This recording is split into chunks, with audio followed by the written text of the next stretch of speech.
Hello, everybody. Dave Neal here, stand-up comic and host of Bachelorette Recap, a guy's review. In this video, I spoke with Brendan Quinn Scanzano from Katie Thurston's season of The Bachelorette. We had a fun chat. We talked about the camaraderie with all the guys living together under one roof, what it was like with the therapy that happened in the hot tubs, and also what it's like to sort of date around the Bachelor franchise. You're going to love this conversation. Do me a favor, hit the like button on this video, subscribe if you haven't already, and as I always do, if you really enjoy this content, go to patreon.com/Dave Neal for bonus content. I'll be making a video sort of recapping this conversation just from my behind-the-scenes perspective of how it all went down. Anyway, you are going to love this conversation, so without further ado, enjoy my chat with Brendan. Ladies and gentlemen, very excited to talk to the mystery man himself, Brendan Scanzano. How are you, my man? Good, Dave. How are you, man? I'm excited to be here, so I appreciate you, making this happen. Listen, ladies like a guy of mystery, and I feel like you didn't get the proper edit on the show. Like, there's a lot we didn't get to know about you, so I would like to kind of unearth kind of who you are, if you don't mind me doing that. Yeah, man. Yeah, I know. I'm definitely mysterious this season, I would say, up until the last few episodes in Men Tell All. So, yeah, I mean, I'm a pretty simple guy. You know, I'm a Canadian. I think one big thing about me, I tend to tell people, like, I didn't really need the whole world to really, see what Katie and I shared. Because I know the connection we shared and the special moments. And I guess I was steering away from the drama. I'm more of like I'm a listener, I'm an analyzer, and I never wanted to go after somebody just for that extra screen time, I would say. But I also didn't even really know what was going to be edited out. I felt like I was one of the loudest guys in the house. I always felt like I brought the group of guys together, and hence the bromance this season, and that's why we were so close. I watched the show knowing how filmmaking works. Like, you work in Hollywood here. You can be in a movie with like a full scene, and then you go to the premiere, you're excited to see how it all plays out. Your dad's there, he's proud of you, and then nothing is on the screen, and you realize, oh, they clipped it for time, or it didn't fit the storyline. Now with you, obviously, what ended up happening you couldn't have prepared for it, because this has never happened before on a show where your friend Blake shows up because he finds out who the Bachelorette is and he gets a little FOMO there. So what was it like?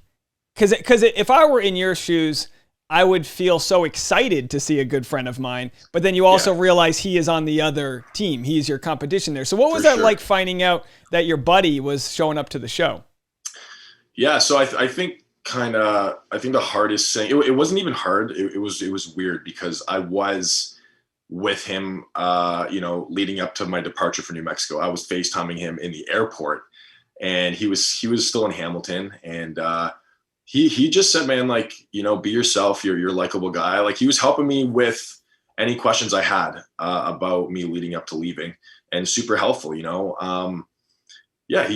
was kind of, you're nervous. You get that call, you're going to leave in 2 weeks. And so Blake and I spent a lot of time together before I left for New Mexico. And, we went through our normal quarantine protocol there. And, when Tayshia addressed us, and I tell this to everybody, is she said, someone from her past is here, and someone who she trusts. So I started putting two and two together, connecting the dots. And I knew Blake was close with Tayshia and Zach. Like, I knew they were good. All of them were good friends. So I'm like, hey, someone Tayshia trusts, someone who, she's vouching for. And even looking back, I remember Blake always talking about Katie, and he was very interested in her coming off Matt James season and her personality and her energy. So I'm doing 1 + 1 = this. And I look over at James on the couch. I'm like, man, it's Blake. Like, I'm 99% sure it's Blake. So when he walked in, I mean, they did show me, like, they showed my eyes, like, this is really happening. I wanted to jump up and hug him, but at the same time, I'm like, this is wild, because what are the odds of two buddies, close friends, like, from back home, being on this same season, back-to-back seasons? Like, there was so much stuff going through my head. And, but at the same time, I needed to protect the guys in the house as well, because I'm trying to stay on, even keel playing field with these guys. It's week 3. You're still trying to get to know every single guy there. So, part of me was protecting Blake, part of me is protecting the new guys. And there was no drama between us. We knew nothing was going to come in between our friendship.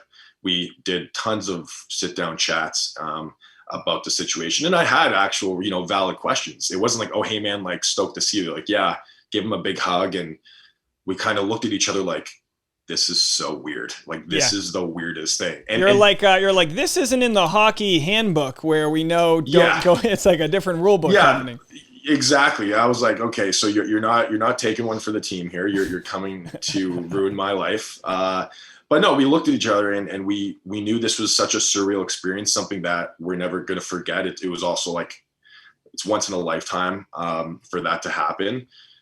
But, a lot of the stuff they didn't show, like I told the guys, like Blake is such an awesome guy. Like he was very interested in Katie leading up to even me becoming casted on season 17. So, I think when I vouched for Blake and I just said he's a great guy, everyone get up, shake his hand, introduce yourself. All the guys trusted me and respected me in the house. So then they welcomed Blake with open arms. And that was one big thing, that's tough. I couldn't even imagine. Like, I know Blake was nervous as hell approaching the guys. Like I would be too. But one thing I did notice, like he didn't even make eye contact with me when he walked in because he knew like he can see me in the corner of the couch, but he's like, he didn't want to look at me. Yeah, so, well, some people had mentioned that he handled the crowd as if he was handling a wild animal. He was like, "Hey guys, I'm not here to get in the way." He like kind of was very much welcoming in the sense that he didn't come in like a hot shot. And then that's funny. The producers must have hated you then because they're excited for some drama and you were the kind of the gap bridger there. It seems like that kind of got them on board. You know what? That's one big thing. But Blake just said, guys, like, listen, I'm here to meet Katie. I just want to meet her. And if there's no connection, I'm leaving. If there's a connection, I'm going to stay and see where it goes. Like he was straight up to the point between Blake and I, like, I had valid questions of like, we were just together like a couple weeks ago. Like, why didn't you tell me you were showing up? He's like, honestly, man, I wasn't sure until ABC confirmed it, on television. So everything made sense and it was valid. One thing I tell everybody in this world that we're living in, like the real world, that would never happen. Bachelor Nation, it's normal. That stuff happens all the time. But that's one thing. I just, nothing was going to ruin our friendship. The biggest thing I was worried about was when, I think we all think so highly of Katie. So I know I was worried that she was gonna, because we had to talk about it. Like there's an elephant in the room. Blake talked to Katie about, him knowing me. I spoke to Katie. I'm like, oh, by the way, you just went on a one-on-one with my good friend. So let's talk about it, And I was worried that she didn't want to come in between our friendship. So she would have sent one of us home or both of us home. I didn't know what was going on. Like that week, I was like, Blake's here. I'm excited, but I'm nervous now. And is Katie going to send one of us home because she doesn't want to come in between? So my mind was a roller coaster. But it worked out. I think the main thing I told him, I said, man, if it doesn't work out with me, I want it to be you. And you know what? And it happened. And what I just want to be a great friend for him. And I wanted him to find love because the season he was on, it was a messy season a little bit with Claire leaving early and no one really knew what was going on. So I felt like it was tough on his season with what he went through. I wanted him to be happy. That's a really good point because he went through a season that, they shuffled in, Claire, then all of a sudden Tayshia. And I consider myself like the self-proclaimed referee of Bachelor Nation here. And I think you deserve a do-over because this is out of your control. The second Blake showed up, I was literally, getting all the insider paparazzi photos from the hills of New Mexico. And I'm just like, oh my gosh, that they seem like such a good match. That's not even fair to anyone else.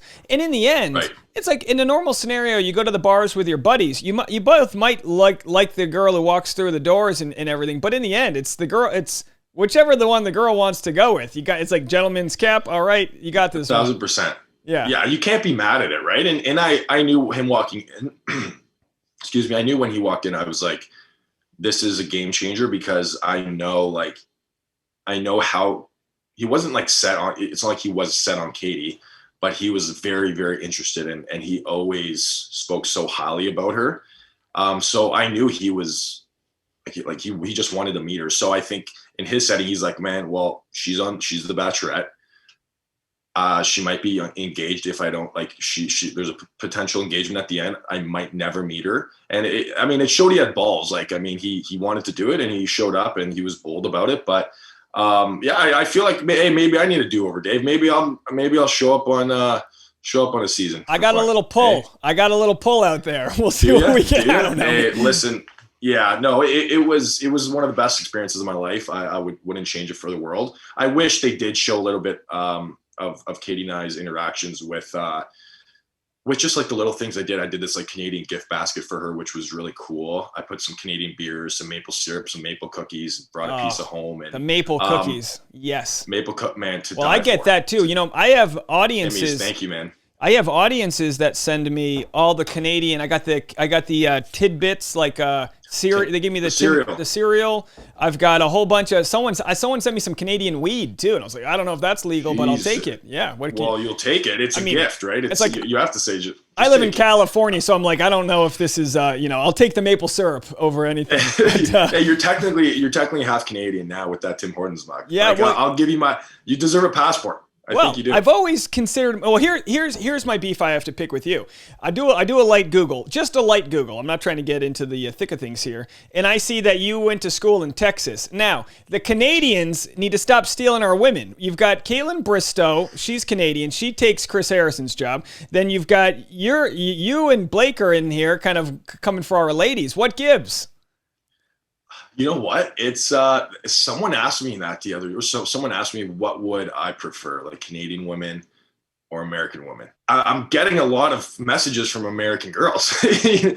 You know what I mean? It's cool. I think it is two different worlds. I can't like as much as we're just brother sister countries right there at the border here. It's a whole different universe. But I love down in Texas, man. I love the Southern hospitality, and it's a whole different ballgame. I love Americans. Did you experience any purity culture? Because obviously the U.S., 350 million people, we have all different types of viewpoints, but there is a Southern purity culture that can sort of contradict a lot of what you see on Bachelor, where like there's slut shaming and there's a lot of like, they're okay saying fantasy suite, but not actually talking about what it is. Coming from Canada, which I think, and you could correct me if I'm wrong, that Canadians have a better, openness talking about sex, sexual health, and whatnot. Was there any surprise getting to Texas and seeing a different culture? I mean, when I was there, I was going through the fire academy, so I was exhausted. But like it was every day. I was training every single day. But when we did have a chance to go out, it was I just feel like the colleges and it's so much more on a crazier scale than Canada. Like when it comes to sports and the pride that they take in their country and their cities and their schools and the partying that goes on. And I feel like people are more open there as well, though, too. Maybe because it's the college and university that's girls and all that. It's a little different, but I would say like when it comes to schools and like I don't think we even have frats or sororities here in Canada. I'm not even too sure. So the Canadian fans, I'm sorry if I'm wrong, but I truly, it's a whole different ballgame and a scale. And that's something I wish I would have experienced. Like I wish I went to school in the States for like 4 years, was part of like a frat, like a nice, cool club, played a sport there. Because it's like college sports, man. Like Dave, nothing beats that. Like, well, I always said this, I've played baseball my whole life. I'm old. I'm 36. I still play in an adult baseball league, and it's like it breaks me every time I touch a baseball. But I find the fraternity exists in different places, and obviously you see it in hockey with like a close-knit group of guys. They're, your equipment smells like just the worst thing in the world. The fact that you can even get a woman to date a hockey player is amazing, but they are attracted to that. And it makes you wonder, are women attracted to like guys that have their own like hobbies, passions, and have their own thing going on? Like talk a little bit. Is there any comparison between hockey, like bro culture, and the camaraderie you saw on Bachelorette? You know what? That's a great question. I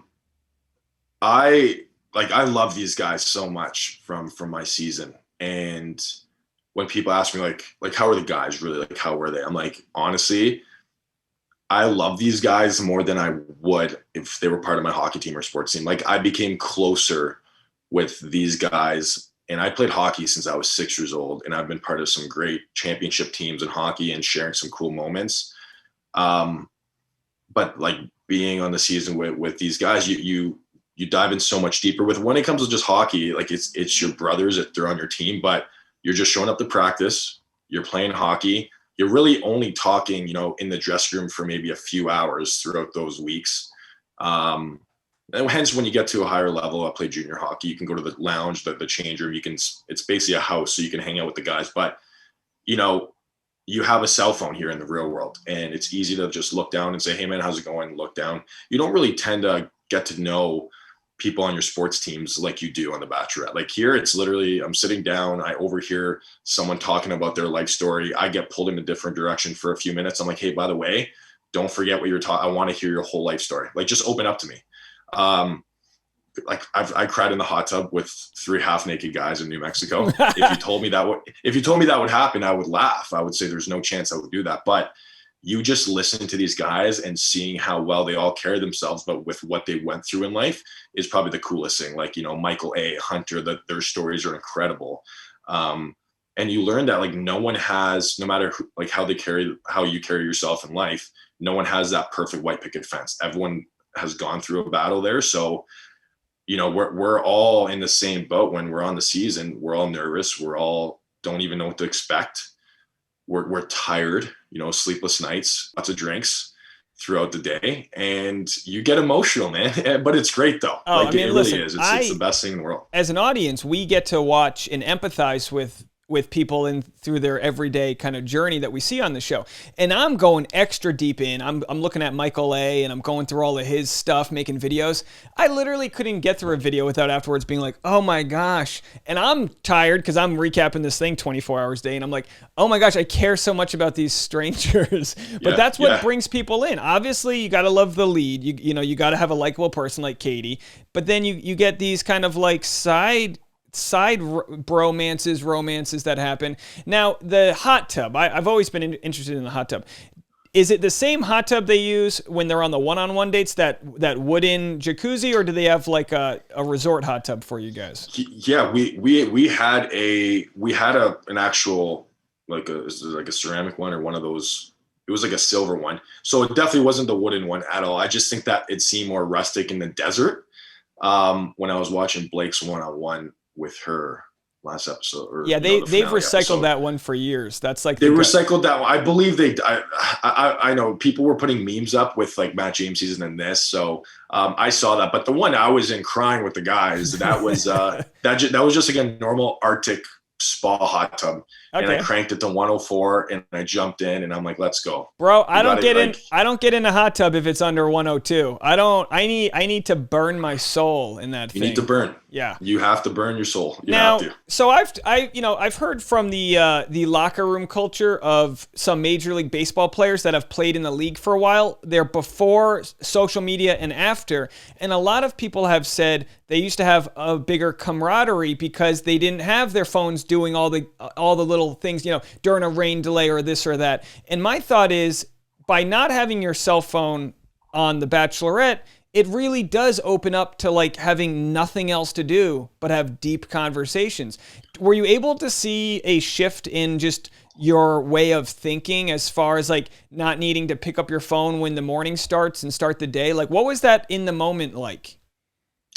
Honestly, it's the best thing in the world not to have your phone, not to have, TV, it's just like the news constantly, especially with what's been going on in the world. I feel like there's been nothing on TV the last 2 years.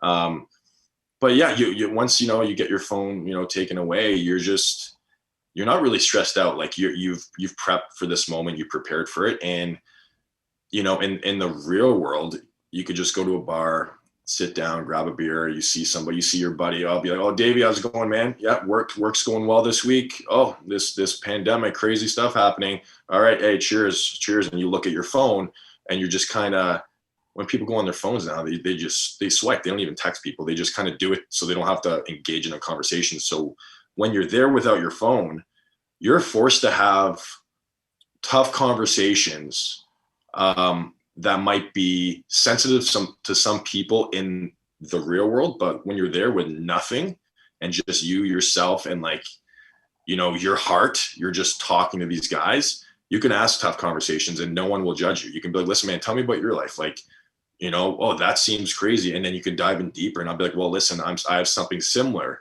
And then you start tearing up a bit. You're just like, man, like you come off as such a great guy. So every single guy that goes on the show is a very outgoing person, but you come out even more, I guess, outgoing, and you come out with a better social personality, even though we all had that already. You kind of take it to a next level. So now when I'm out with people, I ask them, I dive in more deep conversations about them. Even when I meet, like when fans come up to me, I divert the conversation from the show and I'm just like, oh, like, hey, you know, like, where are you guys going today? Like, what's your favorite restaurant here in Toronto?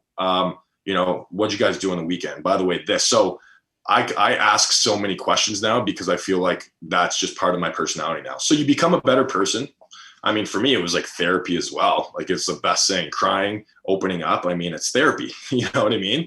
Yeah. On a different scale. And you see some of these guys that have just never been able to like speak, and some of them for right reasons, right? You had like Courtney, who's, you know, has such an unfortunate thing that happened with his mom, taking her life, and for people to share those stories on air, they're helping countless people get therapy as well that get to cope as they watch it. And that's something, yeah. Does that levity, do you feel that in the moment? Or is that something you see watching back like, whoa, this is actually, there's a reason why this show is still relevant? You know, even when we were there, I remember we had a night where that's when Mike A opened up about his life and Greg was crying on the couch, and then actually I found out the night before we were just having drinks and Mike A opened up about his life and, you know, his amazing wife, Laura, and just talking about his son, James. So I was bawling my eyes out with him. I just said, you know, you remind me so much of my dad and myself, you know, my dad being a single dad, all this, our relationship's so like, he's my bud, like my dad's my best friend. So when Mike A talks about his son, James, I'm like, man, that's literally like my dad and I. So it's the coolest thing. So then I relate to him about different things. So the night when Mike A opened up to the other guys, you know, Greg was crying, Courtney was crying, and then he opened up to me about his mom. Not in the full detail, but told me, you know, when he lost her, and we're just hugging and crying. Like it's so crazy what people, you know, don't see. And they really just think we're a bunch of jocks placed in the room just ranting. But yeah. Well, I think we all love each other so much. I think anyone that actually takes the time to watch and listen sees that magic actually happening. I mean, you've got, like you've mentioned, these guys who, you know, men are stubborn, right? And throughout generations, we'll make all these movies that have all these like father-son metaphors, Field of Dreams. But when it comes to like telling our dads we love them or hugging our friends, it's getting normalized. But for a lot of people, you just feel that frog in your throat, and that's like not letting you do it. And that can be so dangerous for the people that just never get there. But when one person shares, then everyone sees that there's like a positive thing happening. None of what you're saying is like, you know, as much as everyone's rooting for Katie, this is all downtime stuff that's going on. And that's why I think the show's special, because you do have a lot of this downtime. Now, how much of this is filmed? How often are the cameras actually rolling on your conversations? Yeah, you have, I mean, there are cameras everywhere, like throughout the house. But you know what? The biggest thing that people don't see, you know, since you're not walking around with your watches all the time or whatnot, like you really don't know what time it is or what day it is. Like for me, I remember one day, somebody's like, do you know what day it is? I was like, probably Tuesday. They're like, no, it's Saturday. I'm like, perfect. That's amazing. I love this. Like, this is the best thing in the world. Cause you start understanding the concept of time. It's like time runs people's lives. Like, what time do we eat? What time do we go to work? What time do we go to sleep? There, it's like, you're really just kicking it with the guys and you forget about the cameras. So yeah, I mean, you have cameras in the corners throughout the walls and stuff. And then, you know, for major sit down conversations, you'll have the main camera crew just strolling around. But, you're really taking, like, I remember just sitting outside. I was with Trey, Aaron, and James, and we're just kicking it. We're hanging out. we're tanning. We're from like, the weather's nice. We had a day to just kick it. We're barbecuing some burgers, and then they're like, oh, Brendan, like, let's like come over here. I was like, oh, like, come on. And they're like, remember, this is a production. Like, we're glad you guys are having fun. But I think they love that because we don't think we're on a show. Like, that's the crazy thing. We forget that we're on a production set and we technically have a job to do. But the conversations and how much fun you're really having there with the guys is something that you totally forget about the cameras, and you black out, and you're just kicking it with the guys. So that's why these conversations, they become so real for a lot of the guys, and the drama's real because we're just living in the moment. That's why I always laugh when people are like, oh, there's actors, there's plants. And it's like, oh no, humans are way too complex to need to be acting when it comes to like playing with each other's emotions. And the reason why I think the show has maintained its interest over the years is because when a show normally would dip in popularity is when social media has taken off. So it's the opposite things happening, where you're pulling people's devices away when we're becoming more needy, and it is creating this dynamic that does lead to these good moments, but it also leads to a lot of people ruminating. Greg Grippo, when, right before the fantasy suites, obviously, like, if he had a buddy to call, it could have been a different story. But like, did you ever find yourself getting to that ruminating part where you're overthinking things, where in normal life you might just go play hockey and chill out? Yeah. I think it, for me, I think majority of the guys as well, by night, week by week, especially night one, like 7 guys go home. You tell your parents I'm going on a show, and if you come back within right after night one, you look like an idiot. So you're just like, I want Katie to like me. I want to make a great first impression. I think I blacked out limo night, Dave. I think so. Like, I totally even forget how that night went because I was so nervous. Like, and everyone is. Katie's nervous. Katie's even on a different level of nerves rather than us. But you just forget. Like, you get out of the limo and you proceed towards her, and you're like, is this really happening? And I was like, as soon as she said hi to me, like, I was like, I forgot what I'm gonna say. Like, that's it. So I kind of had to roll off of it because waiting in my room leading up to meeting Katie, I was like looking at myself in the mirror, and I was kind of not rehearsing lines, but I had a good context of like what I wanted to say. I obviously wanted to make sure she's feeling good. Like, if you're nervous, listen, you're gonna do great. Don't take a deep breath. But in my head, I would kind of put like what Katie would say in my head, which that doesn't make any sense whatsoever because I don't know what she's going to say to me. So as soon as she said hi, I'm like, all right, there we go. Totally forgot. So I just rolled with it, kept it simple, kept it short, played some hockey with her night one. But the nerves you have is the most insane thing. I can't even, yeah. And so when you do take a night one, so you get that rose, you're like, breathe. We're here for a week. Now I want to open up to Katie about this. You kind of have to strategize what you want to talk to her about because each conversation you have to get deeper and deeper and peel back those layers from her, but also for yourself. And so week by week, it's like, okay, rose ceremony is coming up. You need to have time with her. And that's one thing people, the mystery man, Brendan, but anytime I don't know if you noticed, I always gave her a drink first. So they're like, Brendan's Katie's personal bartender. And I was like, okay, you know what? Nice joke. Cool. Tweet it out to the world. It's fine. But I always made sure she had her whiskey on ice because she loves that. And I pulled her like first, a few times. Like I was really bold with my time. Like I didn't waste time there. I think that's one thing I wish people, like I said, saw more. Well, yeah, you see, I'm a straight shooter like that. Yeah, in this show, I mean, every guy has been in a scenario where they're like, all right, I'll go up to that girl at the bar, and then they go, well, let me just have another beer first. The next thing you know, knight in shining armor walks up, and it's like, well, there goes that opportunity, and you really learn to like pursue an opportunity. What's funny about Bachelor in Paradise last night is now the women have to like pursue the men, the gender reversal, and you just get to see a bunch of women that are like, I'm used to them coming up to me, and like my fiance's she's never pursued a guy in her life. You know what I mean? I joke around like she has zero clue whatsoever a guy goes through. And again, men, we don't know what women go through because they're getting pursued by creeps all the time. So they've got their walls up, whereas men are kind of on the offensive there. But I would imagine I get stressed out watching it, just thinking like who's going to be the first one to pull her, and then interrupting the dates. I mean, do you guys have like unwritten rules? Because your season, you guys treated it like a union. You know what I mean? You had a lot of guys agreeing to things. Did you have unwritten rules on how much time you would all dole out to each other? No, you know what? I think it just depended on how deep your conversation's going. So I would say producers would know, like, how if you're talking about something very deep and emotional and like you're sharing a moment, like, okay, hold off for a couple minutes, you know? But the one thing, you know, it was so, you know, it was, in a sense, it's so awesome, but it's also probably weird to hear. But even when, you know, I had time with Katie, because Aaron and I were so close on our season as well. And I remember Aaron coming in, he's like, hey bro, like, if you need more time, just let me know.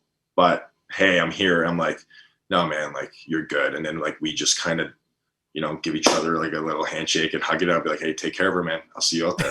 It was such a weird thing where it was like, we just respected each other because we all knew, like, as much as we wanted time, I wanted time with Katie as much as I can. I wanted those guys to have time too. It's a weird thing because we all respected each other so much. But the thing with me, I remember asking the guys, I pulled her back-to-back nights first. And there was a part on the couch. It was a very corner seat. And I would, like, you know, make sure producers know, or the bartender would be like, hey, listen, I need a whiskey on ice for Katie. So I'd be at the corner, I'd have her drink. She'd walk in, we'd all stand, do a little toast. I'd be like, let me grab, like, can I? Yeah. So I remember doing that back-to-back nights. And after coming back from our time together, the guys were just looking at me. I was like, boys, are you mad at me that I pulled her first again? And they're like, Brennan, no, we're just saying how incredible your seating positioning is every single cocktail party. And we need to sit there. So it kind of got me, you know, breathe a little bit. The boys are great about it. And, but, you know, when it comes to time with her, it seems like time flies by because you are having such a deep conversation. So, you know, you might sometimes, hey, you might have 10 minutes, you might have 20, 30 minutes, but it still feels like 5. It flies by. It's so funny that you were able to develop a technique so early on. This is valuable information for future. If you do make it onto a future season, I would love to just like see. I'm like, oh, there's a whiskey in the corner. We got someone. Brandon's going in for the pull. He's pulling. What's the term used? Pulling? I don't know. You can play, but you know what? That'd be good for you though. If I want a future season, you can just you can get me in the bachelor pool. Like, who gives the lead her drink first? And, you know, every time just check my name off. Yeah, we got to get Bachelor Data on this. The fine ladies at Bachelor Data who pull all these facts. Who gives the lead their drink first in the statistics? I'm surprised you didn't catch on, because like I said, that was the rotating joke going around Twitter, was Brennan's Katie's personal bartender, and that's the only reason he's still there. So well, hey, I mean, like, I love having fun with that. Yeah, for her love language is gifts. There you go. You're all set. Now, so my question for you is this: pre-Bachelorette, what was your knowledge of the show? And also, were you aware that you were coming onto I would say the most dramatic shift in Bachelor Nation, going from Chris Harrison as host to a new era that was going down? Were you aware of like the levity there? And also, were you nervous about all of the sort of scandals that were brewing just from attaching yourself to the show? Yeah, I mean, the only time I watched The Bachelorette or any Bachelor was Blake's season, obviously, just to support him, because I did help him throughout his casting and his audition tape a little bit too. So, you know, myself and our friend group, we just watched Blake's season just to support him. So that was my first time ever. I obviously knew about the franchise. I would see it if I'm clicking through the TV channels throughout you know, my past relationships, if my girlfriend at the time was watching a little bit, but no, I'd never got into it. And as for, you know, the whole shift, and it's like a historic season in a sense, but since like I never experienced it, you know, a season with Chris Harrison, like, this would be a good question for Blake, because he experienced it with Chris Harrison. Now he's experiencing it with Tayshia and Caitlin. for me, I just went in there thinking it's just another cool experience. We weren't thinking about, the whole host thing too, which we're so, like I said, without any distractions, we were so focused in on Katie. That's all we cared about. That's all that mattered. But, and all the scandals too, you want it to be a successful season. You want people to love, the drama that went on, and you want people to love Katie, and, you want the world to love the lead. I mean, that's the whole thing about the show. And you just want the fans, it's a little weird when you see comments online. It's like, I'm never watching this season. I'm never watching the show again because of all the stuff that's happening. You're like, oh, is it going to be a flop? You're kind of worried about that, truthfully. But one thing I learned this year was like the magnitude of the fans of Bachelor Nation. Like, I didn't understand it, so it's so weird. And like, that's why it's so successful. It's like the fans, and they are so important to this franchise. And like I said, when I go out, it's insane. Like, I go out, I remember getting recognized for the first time. I was in Vancouver. I went right to Vancouver when I got home, and like people, and it wasn't even out yet. Like the season wasn't even out yet, but just from like, tweets of potential contestants, I'm like, what the hell? Like, this is weird. And then Vancouver Airport, I was sitting at the Vancouver Airport bar having a beer before my flight back to Toronto. And then I see like, it was a Bachelor Nation scoop. It's like this photo of me. It's like Brendan at the airport bar in Vancouver. I was like, what is going on? So you have to adjust. Like, it was overwhelming, getting stopped and stuff in public, but you just learn. Like I said, I love getting to learn about new people, and I'm a networker. I love to talk to people. So I have no issues with it, but you do for a second take a deep breath saying, wow, this is wild. Like the fans of Bachelor Nation and how important the show is to them. Now, are you worried about, like, I'm sure you don't have to answer this. It's more of a statement. I'm sure you got handfuls of people sliding into your DMs that enjoyed you on the show, that realized they live close by. How do you even sift through who might be a girl you want to date versus someone who's like a super fan of the show and they're going to blast you online? Like, there must be some sort of protection that you have there, that you're not going to come off like, I don't know, like somebody's a prize or something. Yeah, no, that's a great question, Dave. That's one thing when we go Instagram Live, a lot of people say like, would you ever date a fan? Like, or do questions in the Q&As on Instagram. It's like, would you ever date a fan? And it's like, well, even if there's a girl I know in the city that, we used to hang out back in the day, like, she could be a fan of the show, but like, I've known her previously. So maybe that's the difference. But obviously, like a super fan, like I call out, there's certain girls I call out before. I'm just like, oh, hey stranger, like, where you been? It's like, where I've been. You're reaching out. Like, you could have reached out to me months ago and hung out, you know what I mean? But now all of a sudden, you are making that effort. But there are genuine fans that message me just like such nice things, like listening to previous podcasts, or like, thank you for opening about your family. And, I love getting to know about you more. And, I wish we saw more of you. I'm like, you know what? Thank you. And I respond to people all the time. I'm like, those are the messages that really get you through the week sometimes, or get you through the day. And I'm sure you have the same experience too, like people who comment great things. And, I remember following you for a while now on YouTube, because I thought your stuff, I remember commenting, this is before I was on the show. I remember you responded to me. I was like, Dave, you're one of the best guys on YouTube that follows this stuff, just with your production and everything. You're like, oh, thanks, Brent. I appreciate it, man. So just those little messages that people do reach out, it means the world. But for certain girls, like, they're talking to you because you're on the show, but it's kind of a loaded question, right? It's a tough question to answer, because you don't want to come off saying, because I'm not going to put myself ahead of those people, but people are sliding in the DMs because of the show. And saving screen grabs. And hey, look, there's just a lot that a screen grab of someone reaching out to you could turn into you looking like a guy. I don't know. Sure. On the internet, people don't always have the best intentions. And I think that's why, of course. And by the way, and thank you for the kind words, but I think that's why my channel, literally, there is no like hard taking sides on anything. It's like, most people are trying the best with the information they have. So if somebody, like, we'll put it this way, the Bachelorette alumni, it's no shock that they date within their communities because there is that mutual trust. You are on that same level where you're not going to get something out of exposing each other, or if a breakup's bad, you're going to try to it's not as one-sided as like a transactionally speaking, if that makes sense.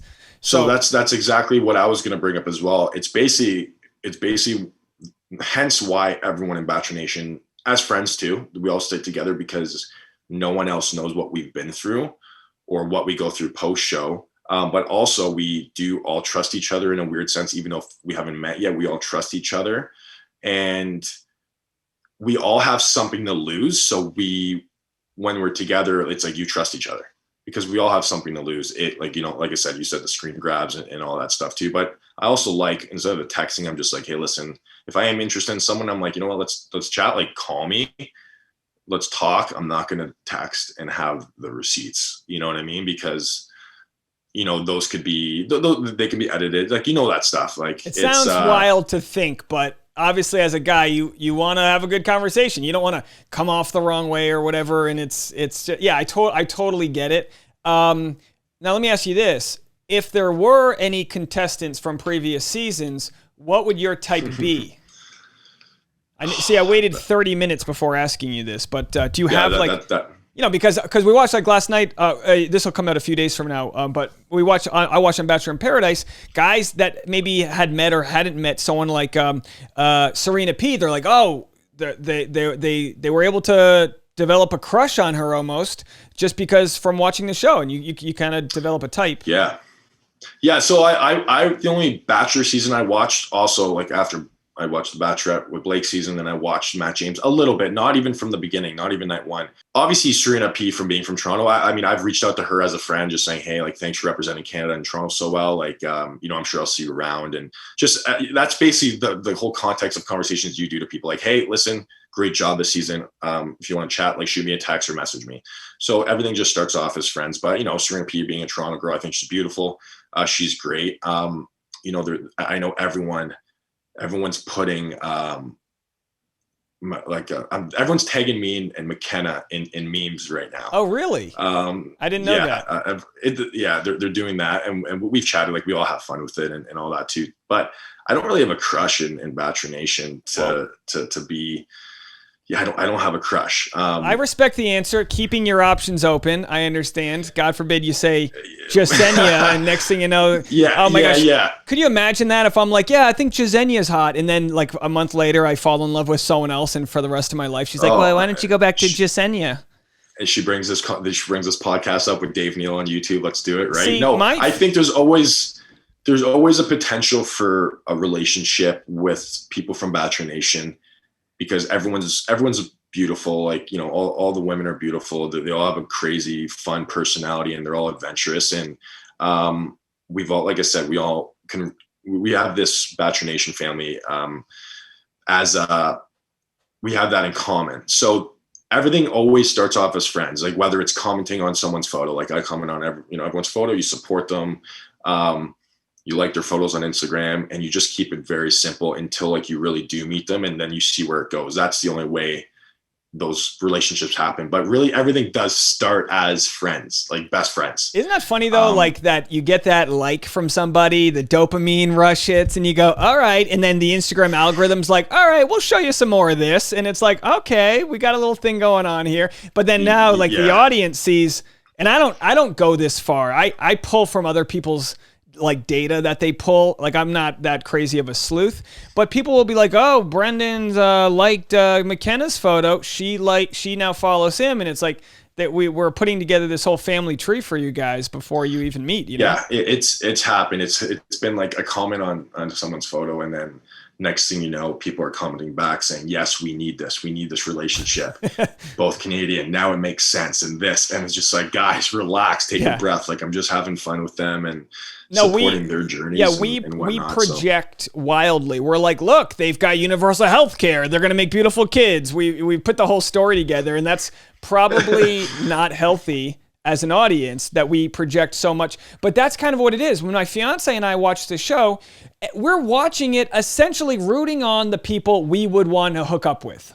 That's kind of what it comes down to. You're like, and I'm okay with it. Like Tasha's rooting on, the guy who's like the sexiest thing, that like her hunky thing, and then but then I have to be careful not to like root on the one, like we did our hall passes yesterday, and I gave mine, and it was like one of the lesser known contestants, and she's like, who the hell is that? And I was like, I thought we could just say whatever contestant, and it's like, she doesn't need to be the lead, no, for sure, no. I went with like an attainable person, and she's like, don't do attainable, you can't do that.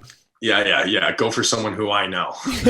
I mean, hey, you. I know you have a great fan base. I mean, hey, maybe at the end of this, you can ask them who they think I would be a good match for. You can throw it out there, Dave. Okay, we'll do some matchmaking. I wouldn't be mad about that. You can help me out a little listen, bit. I know some LA people out here. My fiance works in the fashion world here. So if you ever make it to LA, what's next? What are you going to do next? Like you've got the the doors are open for you. Well, technically, there's some opportunities for sure. I guess you'll be seeing more of me eventually. But let's just keep it simple for now. But I mean, I talked to all the guys who are in San Diego, and I've met some great people on podcasts out in LA already, and we keep in touch all the time. I FaceTime with them, so I know San Diego's on my list. LA overall, it's on my list to be in California in the next couple months to see some people. And so I'm hoping, hopefully see you out there too, man. Yeah, absolutely. I mean, we've been holding down LA. It's a giant city, as you know. It's got its nice parts, but I think when people think of LA, they really are thinking of San Diego. Like San Diego is the proper, like Huntington Beach too. Like that's the proper like SoCal living, whereas LA is like, we have like palm trees on fire and graffiti. My car battery was stolen for the 4th time, which by the way, Michael A sends me a Venmo to pay for my car battery. How about that? Come on. Yeah. We're the best guy.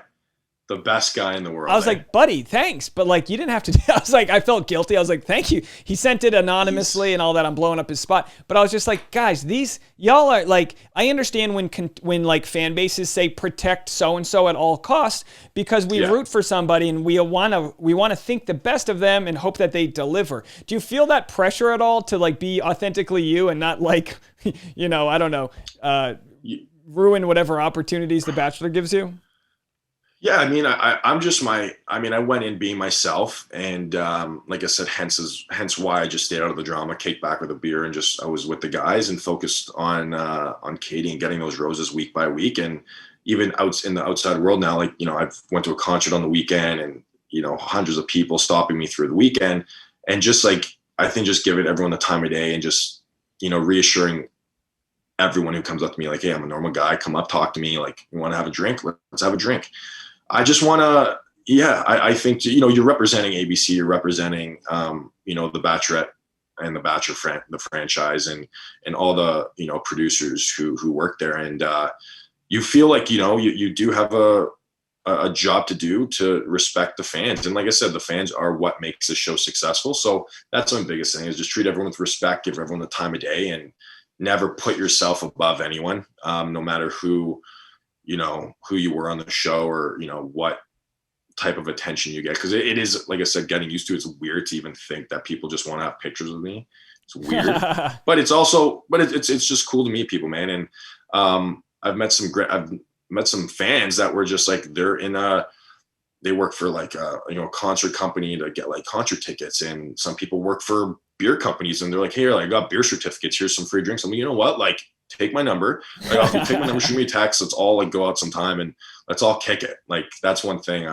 Just kind of be kind to people. I think that's the biggest thing. That's what I preach. So great way to wrap this up. And it's funny because when fans like you, it's like the bartering system. They're like, I got Disney tickets here. You're like, all right, cool. And then we'll do that. And it must be nice too to be at a size where, like, obviously you get to some people once they blow the load over like the 1 million mark or whatever.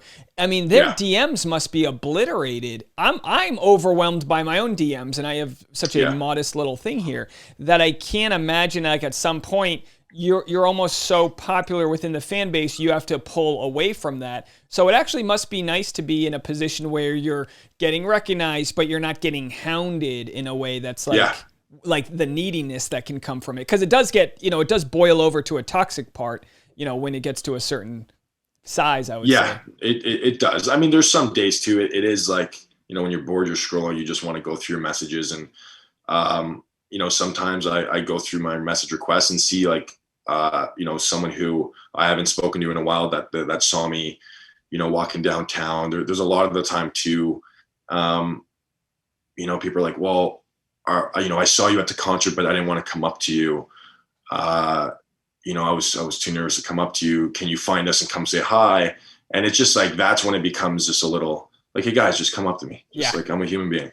Well, I've had a few of that where I've had, like, for me, my thing's always been very much like, I do comedy. This was kind of a side project. When the pandemic hit, I was like, we're going in, baby. We got to make something happen here. Like, daddy's getting old. I need to get the family going. We got to pay some bills. And then I treated it, but I still love what I do, but I like really kind of got intense with it. And then, so like several months later, after the following started to grow, is when I first started getting some stand-up shows once the stay-at-home order ended and all that. And I had somebody, like I was pulling some beer out of my trunk, getting ready for this backyard show, and someone comes up to me and they're like, I'm on the street, and they're like, I'm here to see you perform. And like they brought gifts. They brought gifts from me, my fiance, and the dog.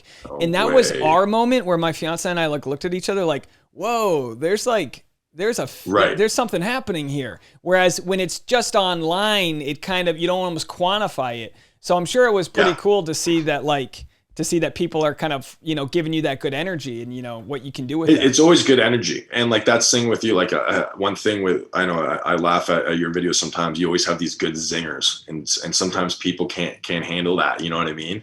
Or funny sarcasm jokes or all that too. But it is wild too. Like, your wife is probably like, wow, we're actually like, you're getting noticed. Like, this is good. It's only a good thing too, right? But if people are coming up to you and, they really like you and stuff and they're supporting you, I mean, that's one of the reasons why you're going to be a likable person. So that's why with any fans that come up to me, I like always the time of day, like all the time. Like I stop, I shake their hand. I always ask them what their name is. I treat it literally as if I'm in like a meeting with people, just like, hey. And like, I introduce myself, hey, I'm Brendan. Like, it's just a normal thing. I'm not just like, you guys know who I am. It's, hey, what's your name? Oh, okay. Like, pleasure to meet you. I'm Brendan. Nice to meet you. I'm Brent, but that's just how I talk. And I'm always introducing myself. Well, they're essentially like, they're all stockholders in your company. You know what I mean? They've all got the shares. They're all supporting you. Someday you might have something that you're selling. They might want to be a part of it. They might follow your journey. And that's, good for. I'm happy for you. I'm happy that you were able to get out of the show with like a good thing for yourself, and make that connection with the guys and Katie. I think that's a really special kind of. I mean, everyone can hope for that, but that's that. It doesn't always happen.